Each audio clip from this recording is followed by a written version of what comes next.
জুলাই সনদ বাস্তবায়নে সরকারের ভূমিকা নিয়ে প্রশ্ন তুলেছেন এনসিপির নেতারা।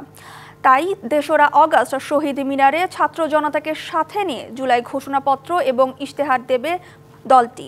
আর ৫ই অগস্ট ছাত্র জনতা মুক্তি দিবস পালনের ঘোষণা দিয়েছেন এনসিপির আহ্বায়ক নাহিদ ইসলাম। ১ জুলাই থেকে ৩০ জুলাই পর্যন্ত ৬৪ জেলায় জুলাই পদযাত্রা করবে দলটি। শুরু করবে রংপুরে আবু সাইদের কবর জিয়ারতের মধ্য দিয়ে। ১ জুলাই থেকে ৩০ জুলাই পর্যন্ত ৬৪ জেলায় জুলাই পদযাত্রা করবে দলটি। শুরু হবে রংপুরে আবু সাইদের কবর জিয়ারতের মধ্য দিয়ে। এছাড়াও আবু সাইদ নিহতের দিন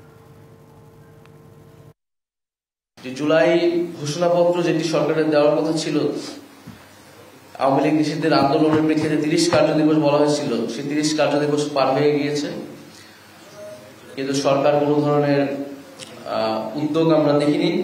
আমরা ৩রা আগস্ট শহীদ মিনারে ছাত্র জনতার জুলাই ঘোষণাপত্র এবং ইশতেহার পাঠ করব এবং ৫ই আগস্ট আমরা ছাত্র জনতার মুক্তি দিবস উদযাপন করব।